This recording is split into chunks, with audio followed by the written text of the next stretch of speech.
Okay, welcome everyone to this webinar today. Thank you everybody for joining. I think everyone's just joining and logging in at the moment. So yeah, welcome again to this webinar on a topic that we think is probably always going to be topical. So today we're going to be talking through best practice to uncover some answers to some challenges that probably every single business has. How to grow revenues without increasing your budgets. So I'm Jason Glover. I head up the digital team at TMP. I'm based out of the UK. So if you can see my video screen, you can see it's dark out. So yes, it is the evening here.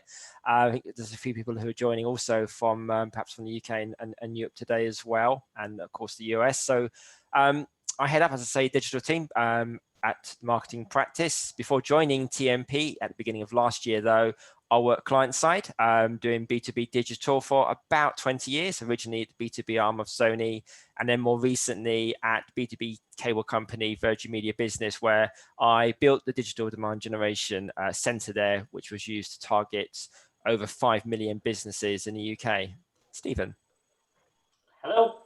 Good afternoon, morning, and evening to those that are joining us. I see a number of folks that are just starting to get logged in. So my name is Stephen Shapiro, and I have been doing various roles within marketing and demand gen over 20 plus years with both small and large enterprise organizations, Informatica, VMware, Weaveworks, CleverTap, etc., Symantec. I'm excited to talk to you all today about a number of different aspects of best practices when it comes to driving demand gen, with everything that's happening in the world today with COVID, and there is a tremendous acceleration into digital and leveraging digital, and so it's exciting to be able to join and talk about this very topic when it's so relevant. So very happy to be here today and looking forward to the conversation.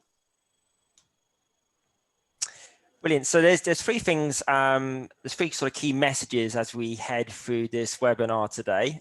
So the first is how to leverage digital ABM at scale. And I think one of the things to bear in mind there is that essentially when we talk about digital ABM, consider it really as about hyper-personalized demand gen. So essentially digital demand generation that's done right. Secondly, a high-level view into multi-touch attribution and some details and specifics around that. And then third, why all of this is so important to drive effectiveness, both in ABM and demand generation efforts.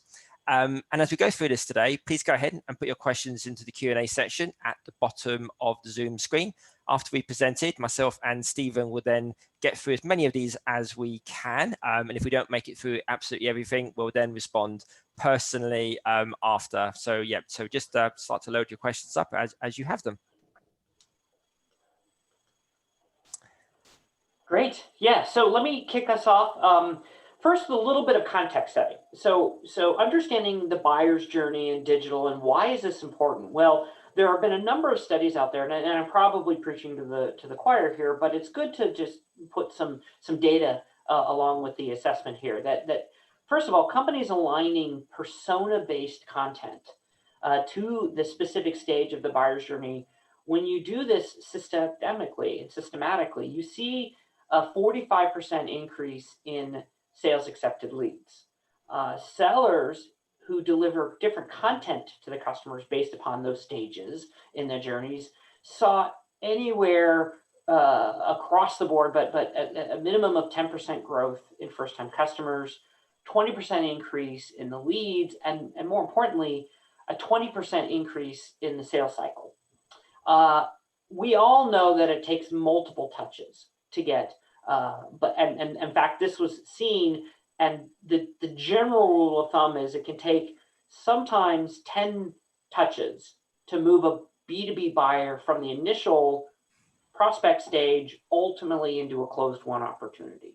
So the net of all of this is these things are happening out there in the world. People are being influenced through different content along their journeys. And if you're not proactively delivering the right message, you're not part of the conversation. And that's something as marketers we cannot allow to have happen. Okay, so I'm sure it's fully known really that obviously long gone are the days when marketing was only responsible for the start of that buyer's journey, whether it's B2B or B2C. Marketing has a role to play throughout, influencing not only the initial awareness and the interest at the beginning of the funnel, but taking buyers all the way through the funnel as well. So aligning with sales to purchase and then beyond, providing the support, building the loyalty, generating the customer advocacy as well. The role of marketing team has never been greater, and all of you here who are marketeers, I'm sure, will be fully aware of that. It probably very much feels it on a day-to-day basis in terms of everyone's role is much greater than perhaps marketeers of the past might have been. Okay, so we're going to dive into more of the detail now, starting with section 1 on attribution. Stephen. Thank you. So one of the things I always hear when I go into organizations is the misunderstanding about how to measure and analyze and understand data. And so first, let's debunk some of the myths out there. First myth is that B2B enterprise sales are sourced predominantly by one team, meaning you can give credit to sales or to marketing, and there's a certain percentage of credit that you want to give, and you associate and you target. Well, that's actually not, in fact, true. So as you can see, sales are a culmination of many activities that happen across this buyer's journey that are impacted both by marketing and sales related activities over a number of years. The second myth is that digital isn't that impactful when you're talking about large deals. You're talking to C-level executives, it's B2B, large enterprises, and there's this belief that, in fact, it's the sales team that are most critical to impacting pipeline create and pipeline one. Well, the reality is that buyers and influencers, including executives, are significantly influenced by digital. In fact, if you ask any of these C-level folks, where do you go to get your information? Most of them, if not all of them, will say, well, I go and search on the web. So they're being influenced in digital, and that's a key element for how do we as marketers influence those individuals as they go down this buyer's journey. So the next myth is that multi-touch attribution will artificially inflate marketing pipeline contribution. And that's a myth because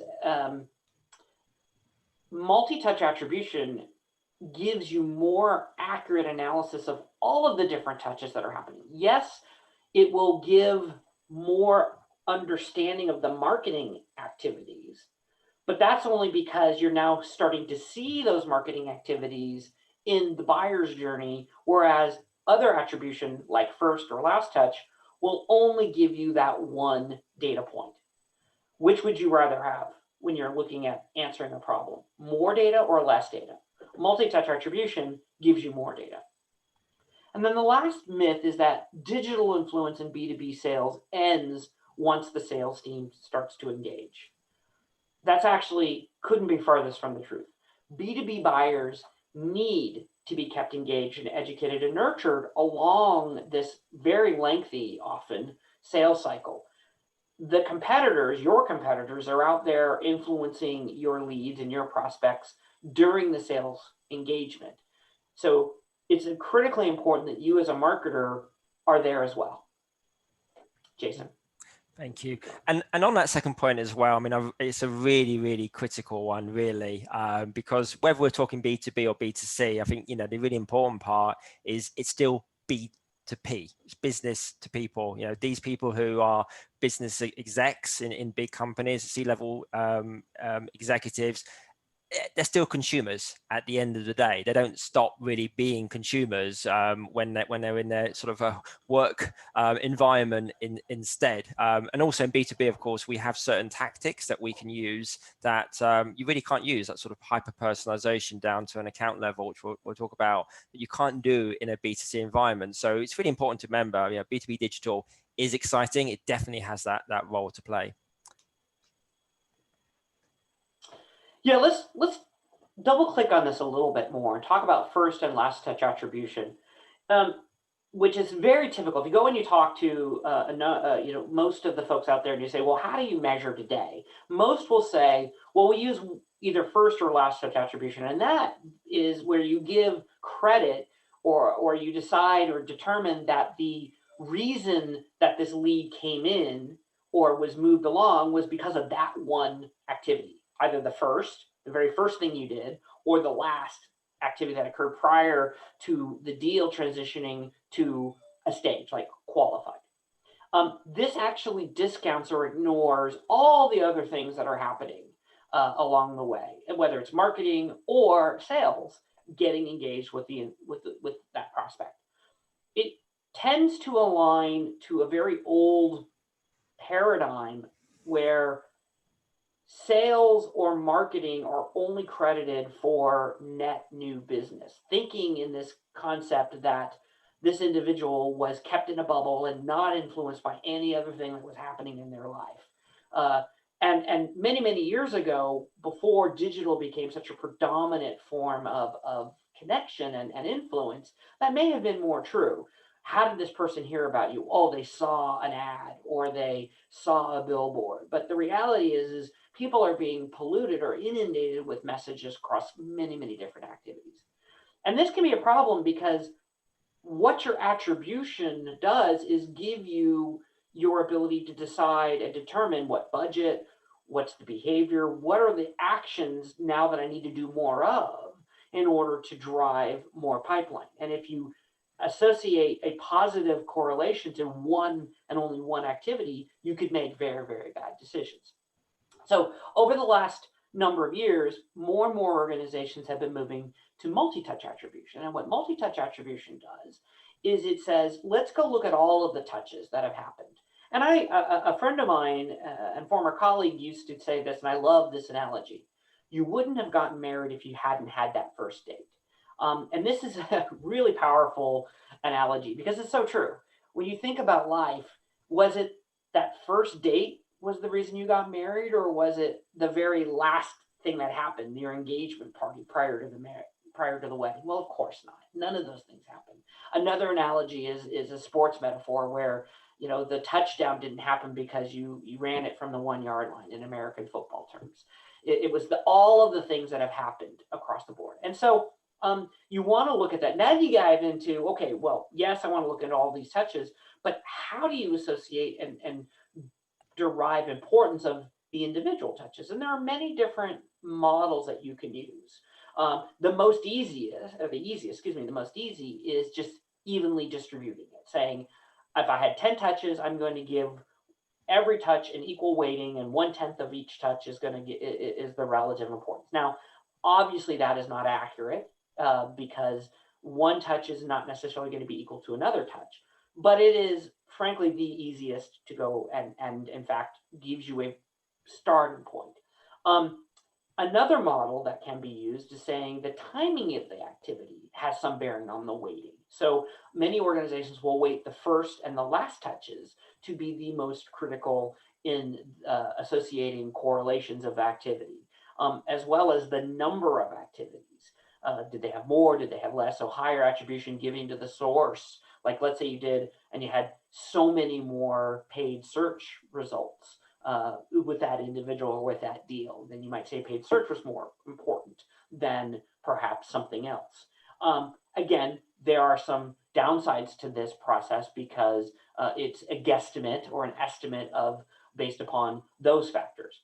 The by far most accurate way of doing it is the last one, which is using predictive analytics, where you drive statistically significant correlations or artificial intelligence to help you define which of the touches correlate higher to success. It's the best, but it's the most difficult to implement because of the fact that you need to bring in the modeling and the technology and the tools to help you go do that. Fortunately, those things are becoming much more predominant and easier to go implement now than they've ever have. We'll talk and touch more on this in a bit. So here we have a real example from a Fortune 2000 companies that shows how different the picture can be when you measure multi-touch versus just last touch attribution. So with last touch, what you can see here is that there's these large gaps in how the different channels have influenced the pipeline creation. It's given a really inaccurate picture overall of the return on investments on the activity that's being undertaken. And really importantly as well, it makes effective decision making virtually impossible. So measuring last click only, what it means here is that wasted effort, it means wasted budget on channels that may not be driving the best performance. So in this particular example, what you can see here is that email activity looked like it influenced just a very small volume of the pipeline overall. But the reality, as you can see when you look at it from a multi-touch perspective, in terms of how people were going through the user journey, touching upon different channels, different content along the way, it was in fact a primary pipeline influencer, far more than webinars, in fact. And with last touch attribution, it looked originally that webinars were probably similar performance to email, but you can see in reality, if perhaps more effort had been put into webinars, it really would have been perhaps at the expense of the good activity that's coming from emails.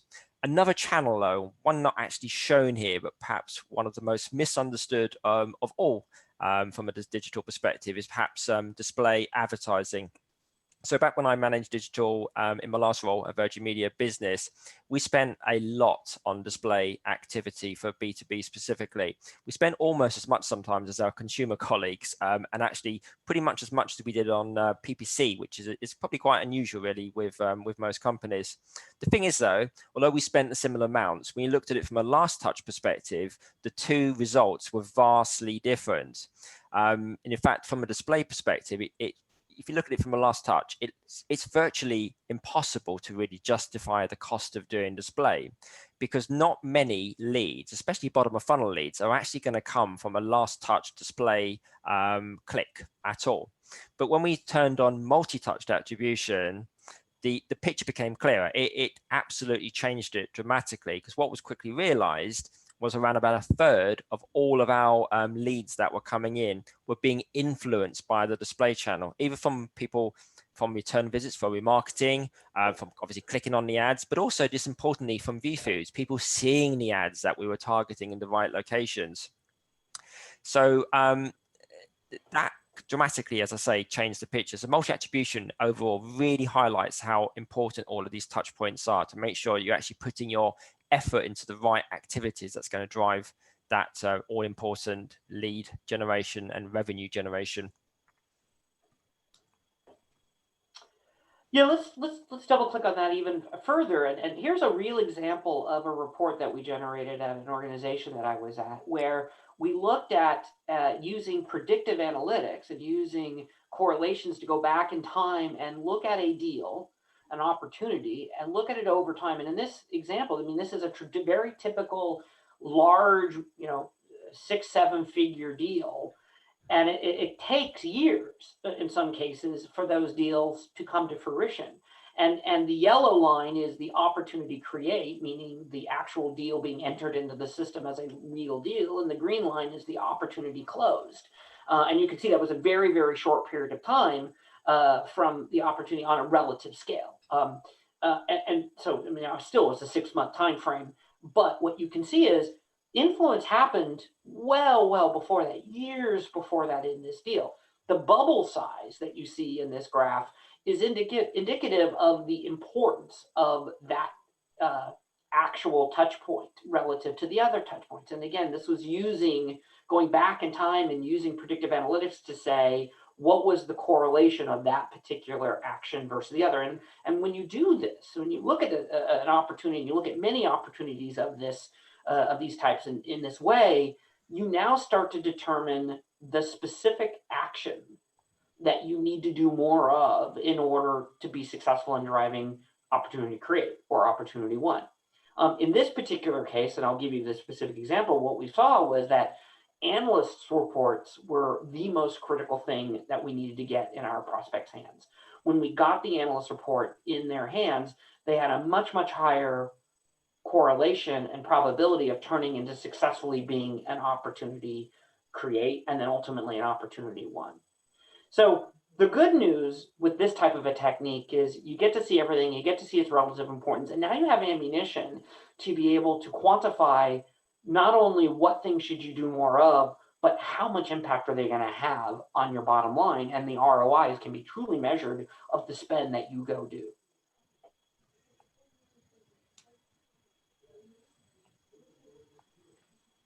All right, let's move on now and talk about steps to success. So how are you going to do this? Many of you are probably either not started, or you've started, or you don't know where to go. Well, let's give you a blueprint of kind of how do you want to get going.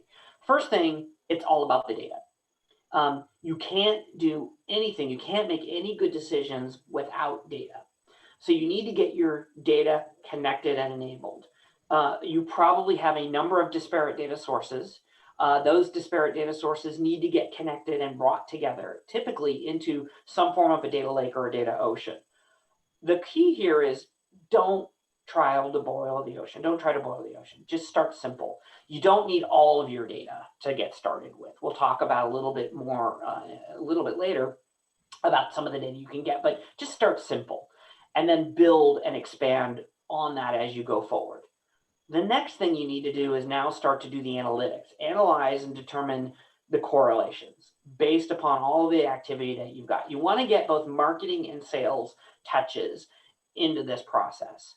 Which activities now have started to tend to result in that pipeline create and pipeline one? Which specific content that you're delivering along these stages are delivering more success than others? It's very critical, and it's actually quite amazing how rapidly you can get to some key insights with just some of the basic data. And then last, start to build the tools, define the MarTech you need in order to leverage and answer those unknowns. What data is now missing from what you've already started collected to no relevance, and how are you going to scale this? What we all find, what Jason and I find interesting and kind of sad, is that most organizations buy a lot of MarTech before they actually know how they're going to use it. And we actually recommend the reverse. Buy the MarTech only and after you've done these other two steps. Let's go ahead and keep moving. Okay, so on to aligning with sales. So this is a really key element to ensure success overall. So with this, so what's important is that the teams need to work to overall a very single plan. That means making sales really aware that multi-touch attribution means more leads and revenue. So, I mean, what's not to like, right?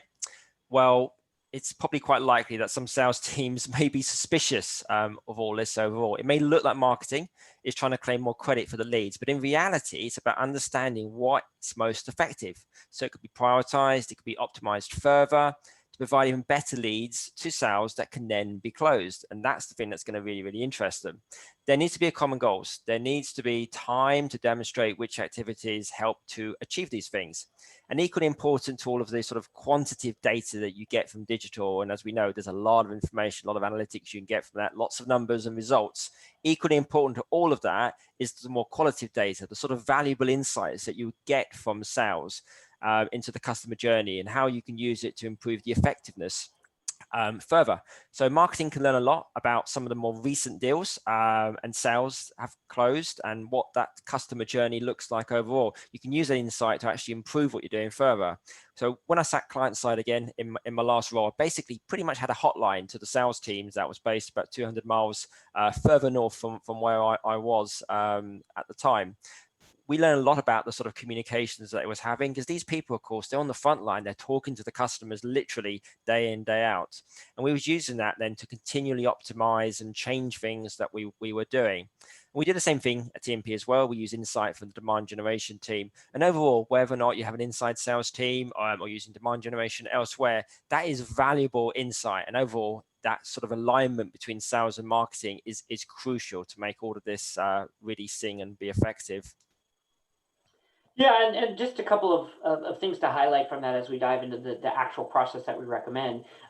First of all, it's about getting out of an adversarial relationship between marketing and sales. That's very traditional of there's a natural conflict that exists where marketing is driving leads and sales is either saying that they're not driving the right leads or not good enough leads, and marketing is trying to justify their existence and communicate how much credit they get, and sales is trying to justify how much they get and what the credit. You got to get out of that adversarial relationship. And multi-touch gets you in a single plan, gives you the ability to say, it's not about credit, it's about knowing the activities that influence. No single organization, sales or marketing, is responsible for a lead. They both are. It's no longer the case where one individual impacts and can drive by themselves a deal. They're both necessary, but what you need to do is measure it all in order to be able to assign the influence importance relative to the result. So now diving into the details of this, of what is the process that we recommend, or that I recommend, and this is one of the ones that I've implemented before, and I think drives this at scale, because that's the other issue, is how do you do this at scale?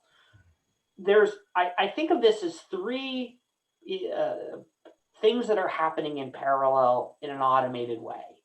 At the very top level, you have these insight-driven digital nurture. This is the content that's coming from the organization in a very generic, company-centric way, as if it's coming from the company, not an individual. And this is where you use it's like paid media and emails, and you're nurturing and you're providing awareness at first, and then the content at the later stages of the buyer's journey that is very significant to the detail necessary to drive them across these various stages. So in the beginning, when they're becoming just a generic lead, it's more high level, and depending upon the user persona, it could, like a C-level, it could be very value proposition centric, very high level. But as you get into the architects, perhaps, or get into down the line, when the SQL is ready to move into opportunity stage, it could be technical diagrams, those types of things. But it's going to be specific to the individual as well as to where they are in the buying journey. Then below that, you start to do insight-driven one-to-one engagements. And you can see that this doesn't start to happen until you've actually established a formal relationship with the prospect. So this is when perhaps coming from a BDR, an SDR, or an AE, where it's ready to move from MQL to SQL, and it's automated, where it's, hi, I'm Steven, I'd like to talk to you about X. And so it's not a marketing message per se from the company, it's a more relationship-driven message, and again, that drives them in an automated way from this MQL to SQL stage. And then below that, at the very base of this, are in parallel, again, one-to-one live engagements that you want to follow on. And B2B is very different from B2C in that you're going to have a conversation with a salesperson unless you're in a B2B e-commerce play. And so you need a phone call, you need a demo, and you need to intersperse those one-to-one live engagements, but it has to be coordinated with the top two flows. You can't deliver this in a separate, disparate, uncoordinated fashion. Otherwise, you will either confuse, or you could perhaps even provide conflict or drive conflict into that conversation. The key is that this machine that you're building, the MarTech, will deliver these relevant messages at scale in an automated way. And the best news of all is this might seem complicated and seem expensive, but it no longer is. 10 years ago, only the best-in-class enterprise organizations could afford and could have the technology to do this. Today, it's democratized. It's basically available to pretty much everyone at a relatively low cost, and the ROI is off the charts.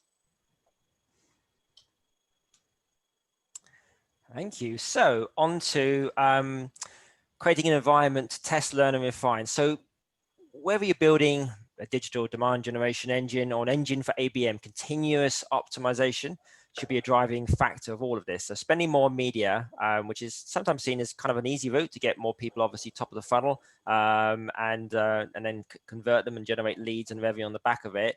The thing is, it's not always the answer. In fact, it very rarely is overall the answer to generate that kind of improvements in both leads and revenue.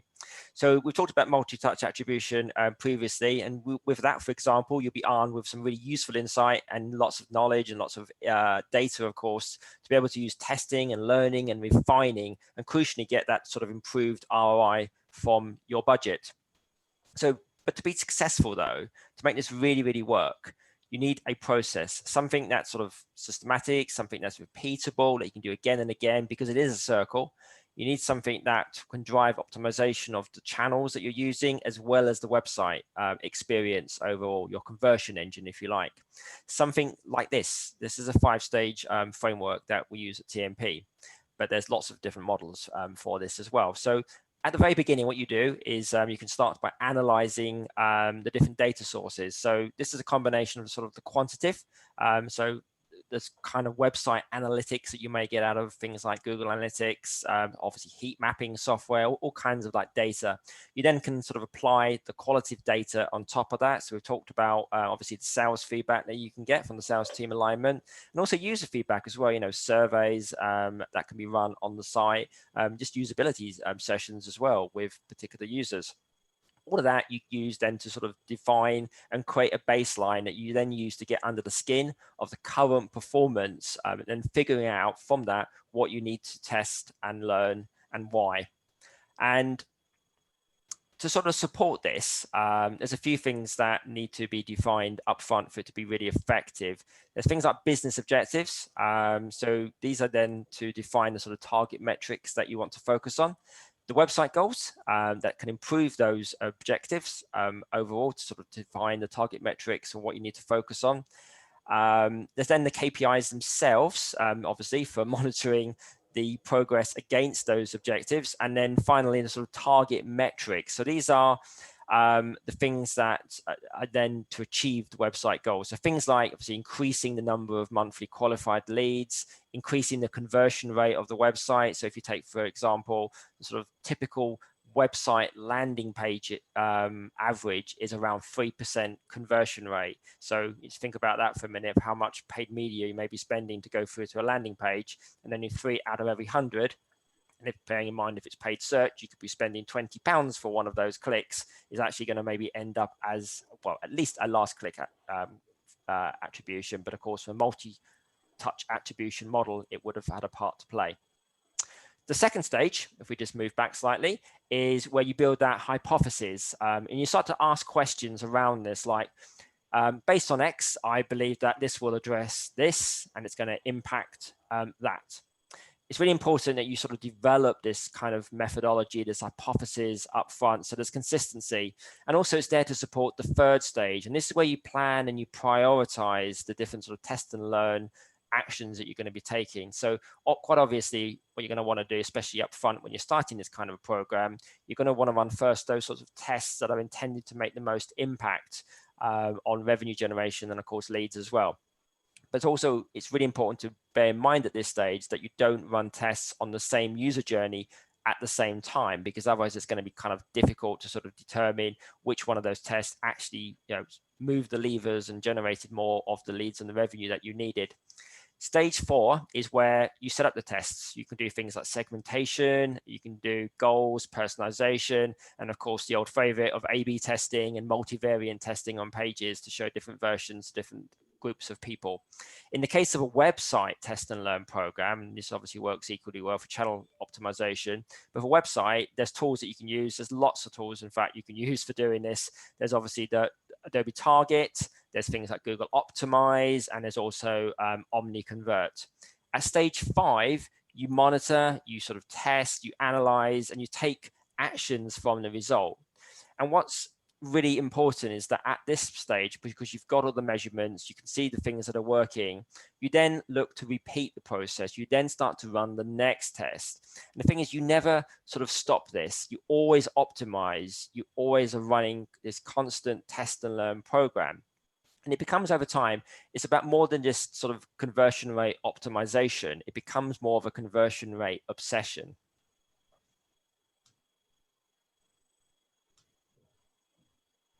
Okay, and then over to Stephen now to take us through the tools. Yes, absolutely. And one thing I just wanted to add before we change topics is that if you look at organizations like Amazon, for example, best in class in terms of driving growth, Jeff Bezos has said that the most important thing that they do as an organization is this test methodology, continuously testing. And so many organizations don't have a systemic way of doing this. And, our recommendation is that, something you can even do immediately tomorrow is just start the journey of building that out so you can start to actually get the results and benefits of it. Okay, let's dive into the tools now. We're going to provide you, and we're going to give you some examples of how do you build this out. And many times we get asked, okay, well, this is great, but we don't even know where to start. Well, we're going to take you through a couple of slides that dive into this in detail. And don't worry, you'll all get these slides after this event. But at a high level, the relevant engagement stack consists of at the very, very bottom, you got all your data, and you got to bring all that data together, as I said, into some sort of data lake or data ocean. Now, a data lake is a flat file, or basically a combination of data that has no relationships associated to it. It's just an atomic data store that allows you to bring all this data together. That data then can be separately formatted for use, but at that level, it's perfect for now doing this predictive modeling and having natural processing or AI on top of it. So the predictive modeling will happen. Then there's some form of a decision engine which will help define what is the next best action that needs to be taken with that prospect or customer, especially when you're talking about upselling and cross-selling.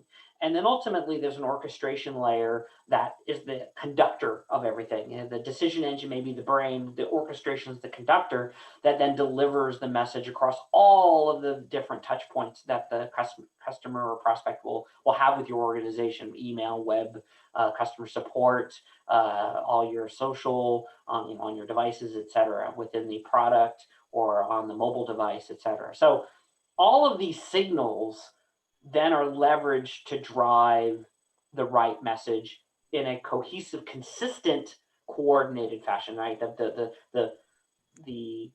activity that marketers all want to do is the right message to the right person at the right time. Well, this is the technology necessary to go do that. Now let's, on the next slide, dive into a little bit more detail of what this actually looks like. And the capability stack, again, if you blow up this into a little bit more of a concept block flow diagram, you can see you've got your atomic data lake, you've got your analytics, you have some sort of integration layer that's going to bring this all together. There are many providers out there of that. Then you have some form of decisioning data mart and a campaign management data mart. And again, the data mart is a formatted version of the data versus the data lake, which is non-formatted. That then comes together with the scoring and decisioning engine across the DMP into usually some form of media optimizer if you're doing some form of paid media activity, and then ultimately using APIs and via web services into all of these different touch points that you have out there. So there are individual providers that will give you part of this solution, or there are folks like Adobe and in some cases, folks like Salesforce that will try to provide you with all or a number of these different components together. So diving now a little bit further into this, let me show you a real example. Let's go to the next one. This is a real example of what we did at Informatica across these different layers of the data, bringing the data together, the intelligence engine, experience, and ultimately optimization. And I'll show this in the next slide in a little bit more pictorial view, but ultimately we had all of the data together. We used Marketo and Adobe Experience, AEM as our website platform to bring in all this data into our DMP. They built profile rules on top of that, ultimately into the intelligence engine, where we use tag management and content rules along with the content itself using our CMS stack, ultimately into Adobe or Marketo-driven programs. We use test and target to be able to understand the analytics side of things, but we were connected into the various digital channels, our support site, our main website, ultimately, and then into the DSP, into the display advertising. Then using products, which I'll show you next, we were able to do the engagement analytics and then optimize and test accordingly. So moving into the next slide, which is the pictorial view, these are really all the tools and technologies that we leverage there. Now, being at Informatica, we had the advantage of having our own tools and technologies for the data integration and the data lake creation and bringing the data and hygiene, et cetera. But they're not the only provider. There are many, many providers out there that can help you with that. But you probably have a very similar set of technologies. You've got some form of customer information coming in. You've got a website portal. You've got your back-end office system. That all has to be brought together. Then you use some sort of technologies for doing insights, including R-squared. I use Lattice Engines, which is a very good decisioning framework and ability to bring in other information. Python was another tool that our data analysts use. We did our reporting and our visualizations through Tableau, and ultimately then driving into quite a number of different technologies on the touchpoint side. Adobe for doing the actual engagements on the web and managing that email using Marketo, which is of course now an Adobe solution, and then driving ultimately into our events, which were live events and Salesforce for being able to see that and bring in other data from our sales teams. So a pictorial view of something you could go build yourselves. Again, this is a bit on the more sophisticated side, more smaller organizations or organizations that are just getting started. You can replicate this relatively easily, perhaps with a little less sophistication and a little less depth, but certainly with the same degree of ability to bring this all together with much more simple tools, many of them out there, and we can absolutely provide some of our thoughts on that in the subsequent conversations.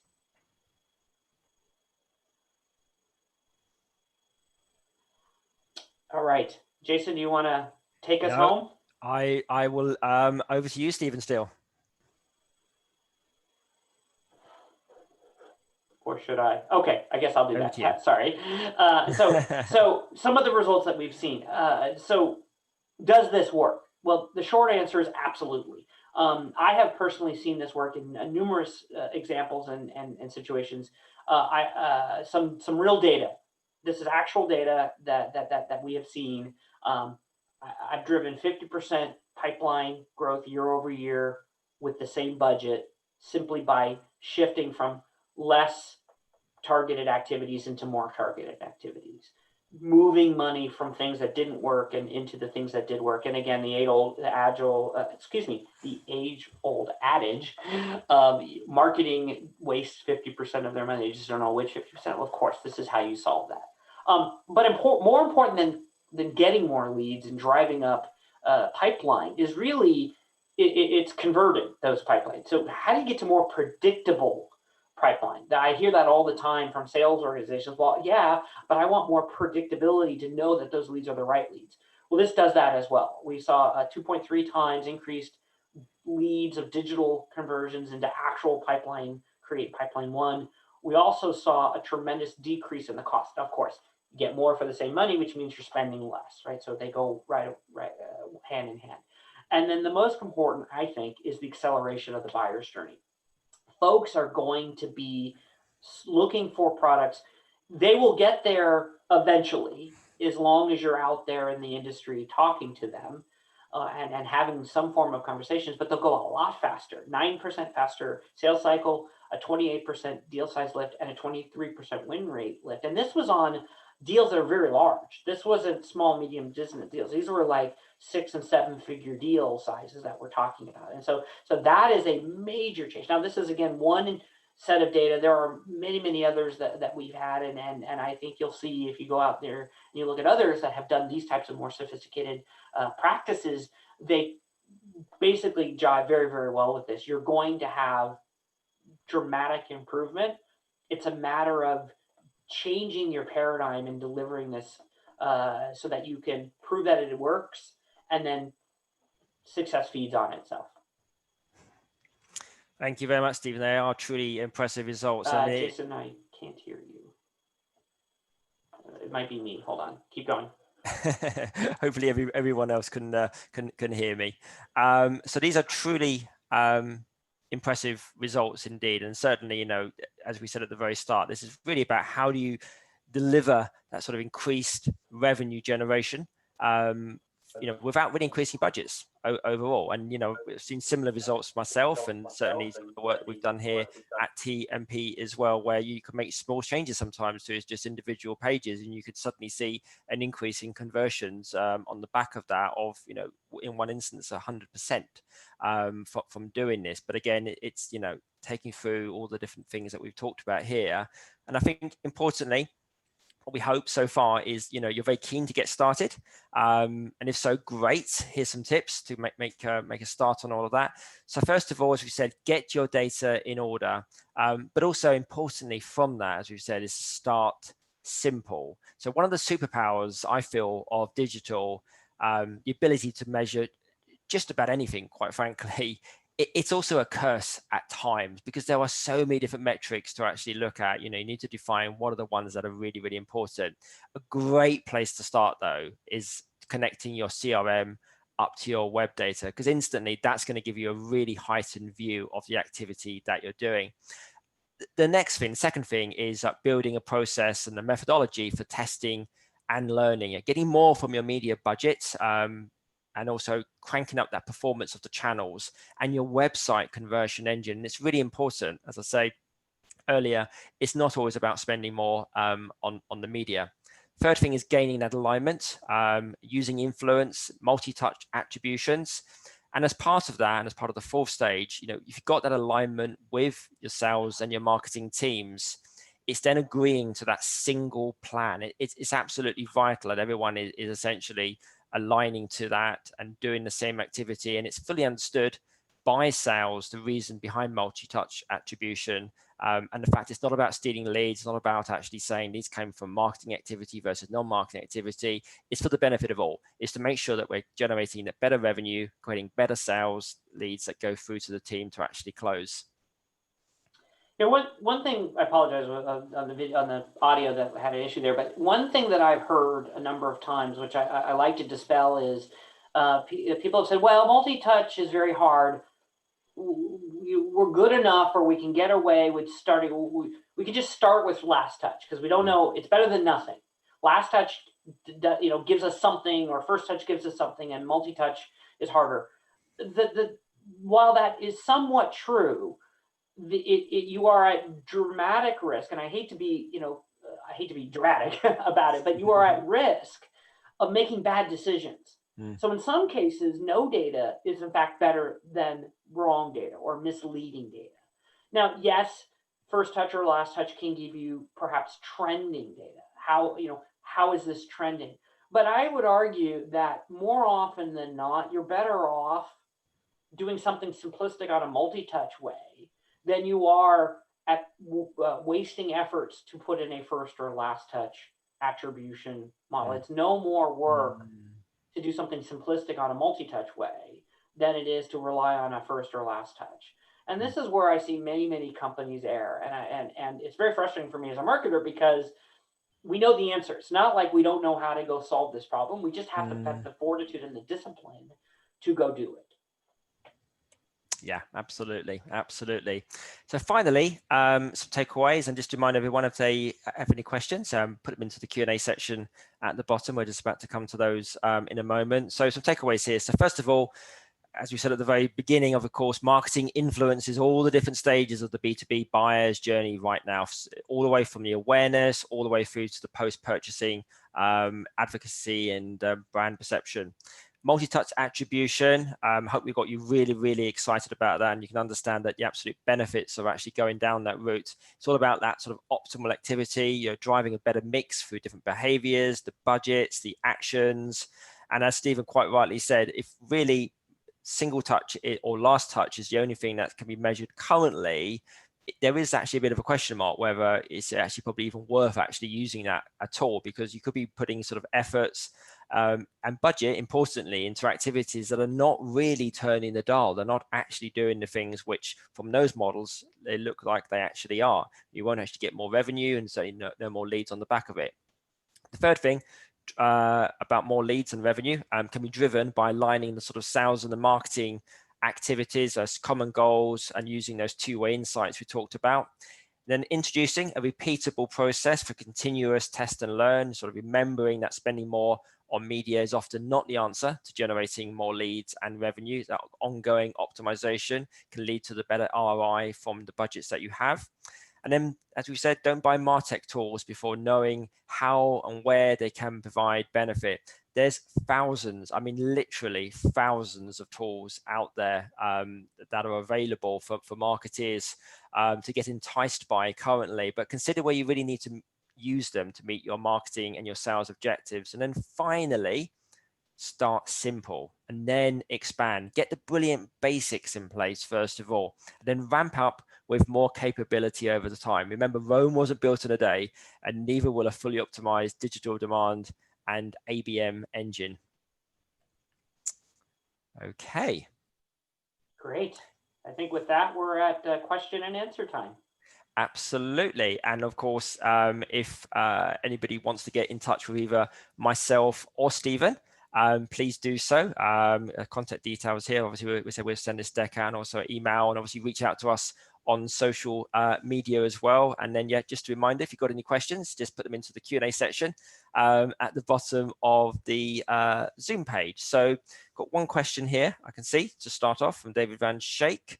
So the question is, would you recommend trialing short controlled switch offs to help understand the impact of a channel such as paid search or display? And it's a good question, actually. And I think in answer to that, I would say one of the dependency factors is going to be how much traffic you actually do have coming from those channels.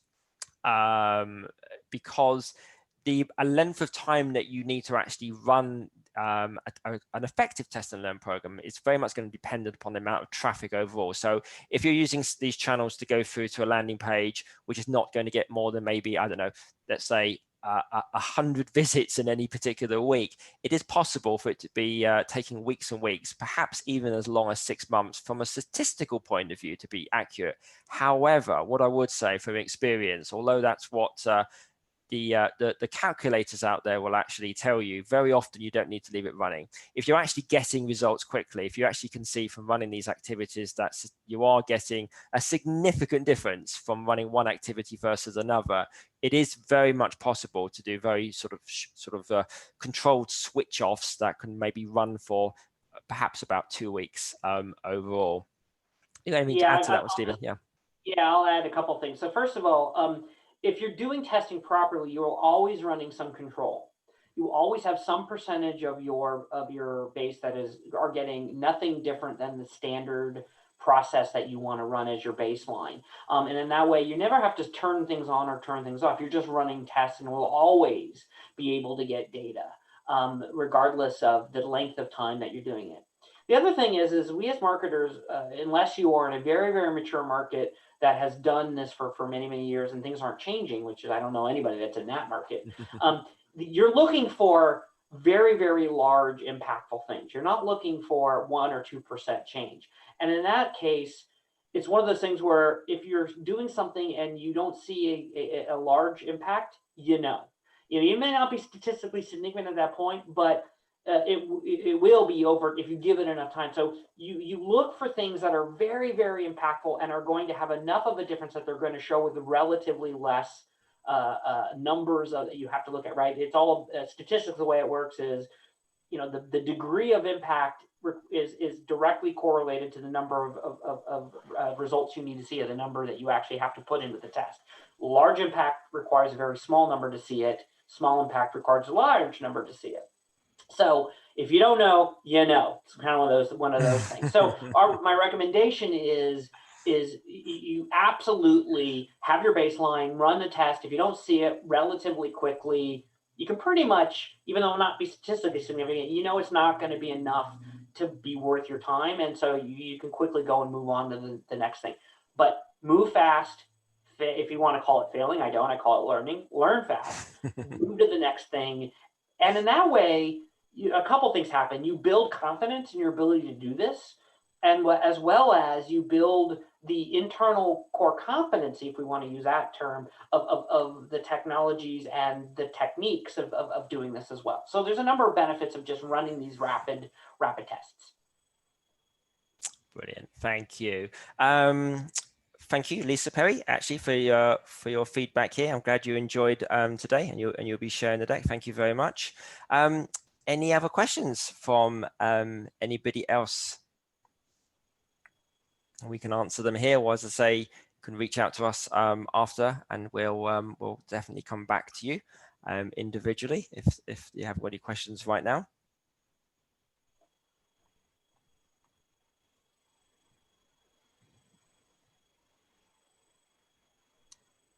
Going once.